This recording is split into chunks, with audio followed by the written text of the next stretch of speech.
La maman de Simon attend désespérément un signe. Samedi dernier, son fils, âgé de 16 ans, a quitté leur maison de la Possonnière. Quelqu'un se souvient l'avoir prise en stop, lundi, dans le département, mais ensuite, on perd sa trace. Et puis depuis, c'est vrai qu'on commence à s'inquiéter quand même. Ça va faire une semaine demain. Tout le monde est angoissé. Hein. Les habitants, c'est vrai de la Possonnière, il y en a beaucoup qui me demandent de mes nouvelles, ma famille, mes amis. Et puis c'est vrai, j'ai des coups de fil tous les jours, plusieurs fois dans la journée. Des coups de téléphone, mais pas encore de bonnes nouvelles. Cet après-midi, une connaissance de la famille pensait avoir aperçu Simon près de Bourg-l'Évêque, mais il n'a toujours pas été retrouvé. Sa maman lance un appel, sa famille l'attend. On va lui dire, on va être content de le retrouver, on va l'embrasser, et puis on va pas le respecter de toute façon. Hein. On ne veut pas lui faire de reproches. Si vous avez des informations concernant Simon, voici le téléphone de la gendarmerie, le 02 41 39 85 00. C'est la première fois qu'il s'exprime publiquement sur les réformes qui secouent actuellement l'éducation nationale et l'enseignement supérieur.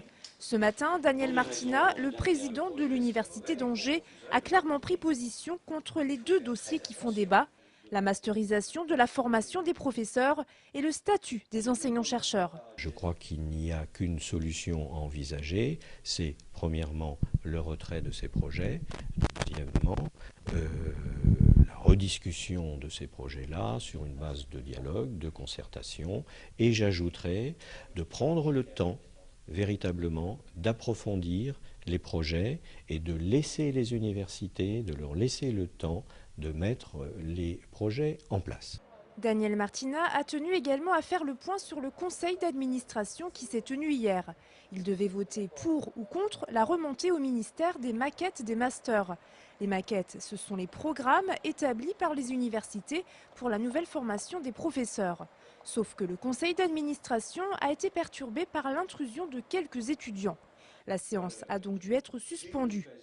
Il est hors de question qu'une instance légitime de l'université délibère sous la pression. Ça, je ne l'accepterai jamais. C'est un problème fondamental de démocratie. Le conseil d'administration a été reporté au 19 mars prochain. Quant aux étudiants, période de vacances oblige, le blocage est suspendu la semaine prochaine. Ils se sont donné rendez-vous le 24 février pour une nouvelle assemblée générale.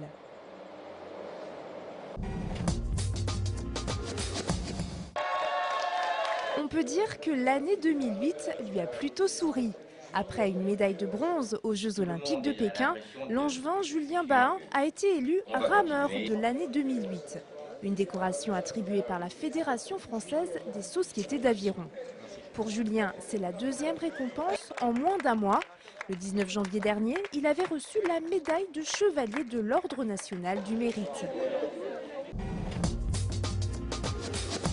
Le mâle, en fait, quand il y a une femelle en chaleur, il a tendance à chasser les autres, à mettre des coups de tête aux autres, à embêter tout le monde, quoi. Donc le mieux, c'est que chacun dorme dans sa loge le soir, la nuit, et le matin, on lâche tout le monde dans le parc extérieur. Une idée originale de sortie pour ce week-end, la visite des coulisses du zoo de Douai-la-Fontaine. Le parc vient de rouvrir ses portes et propose aux curieux de découvrir son fonctionnement. Ainsi, les visiteurs pourront notamment observer le travail de soigneurs d'animaux. Gwenaëlle Marchand travaille au zoo de Douai depuis 2 ans. Elle est polyvalente et aujourd'hui, elle s'occupe de nettoyer le bâtiment des saïméris, petits singes d'Amérique du Sud. Donc on nettoie tous les jours et un jour sur 2, c'est vraiment le grand nettoyage où là on fait à fond. On fait le sol, on fait vraiment tout.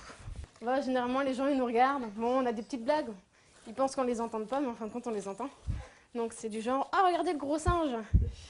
La question qu'on a le plus souvent par les enfants, c'est ah c'est mignon, on peut en avoir un à la maison. Donc à ce moment-là, on leur explique que c'est des animaux qui sont menacés et qu'il ne faut pas les avoir à la maison, qui sont malheureux, que c'est des animaux qui vivent en groupe ici, de toute façon, en famille. Autre découverte proposée lors des visites de dimanche, le chantier de la toute nouvelle volière. Après 2 ans de travaux et 1 million d'euros d'investissement, la volière devrait ouvrir dans 2 mois et accueillir plus de 300 oiseaux. On a voulu permettre à tous nos oiseaux de voler, ce qui est un minimum d'ailleurs, Et comme le parc zoologique a depuis longtemps beaucoup d'attaches en Amérique du Sud, on a ici plus de 40% de notre collection qui est sud-américaine. On a voulu en profiter pour présenter tous nos oiseaux sud-américains dans une grande volière. Ça veut dire les flamants roses, ça veut dire les ibis rouges, les aras, des perruches qu'on fait venir du Chili. Et on a choisi à cette occasion beaucoup d'espèces rupicoles, beaucoup d'espèces qui vivent ou nichent dans des falaises.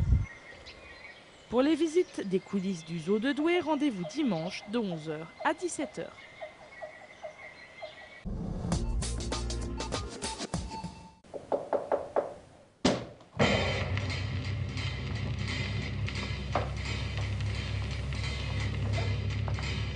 Eh bien, Marianne, que diable faites-vous là? Filez tout de suite à la maison et rapportez-moi une paire de gants. Alors? Alice au pays des merveilles, l'œuvre de Lewis Carroll, est revisitée en ce moment au théâtre du Champ de Bataille par la compagnie Arzigote.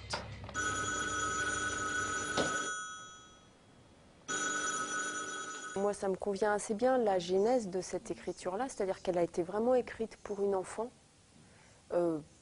dont l'auteur était plus ou moins amoureux certainement. Donc il y a quelque chose de très fort qui est livré comme ça. Et à la fois, c'est un livre qui a été après récupéré par plein de courants littéraires. Les surréalistes en ont fait une espèce de symbole, etc. Et du coup, pour moi, c'est vraiment une histoire qui s'adresse avant tout à des enfants, mais qui est tellement puissante et travaille tellement en profondeur que de toute façon, elle s'adresse à tous les âges de la vie, quoi. Donc voilà, moi c'était l'aspect aussi très ludique dans le rapport aux objets qui m'a donné envie vraiment d'en faire un terrain de jeu aussi. Une pièce à voir en famille dès l'âge de 7 ans. Il reste une représentation demain samedi à 16h30. De l'endroit où vous voulez aller. Oh, monsieur,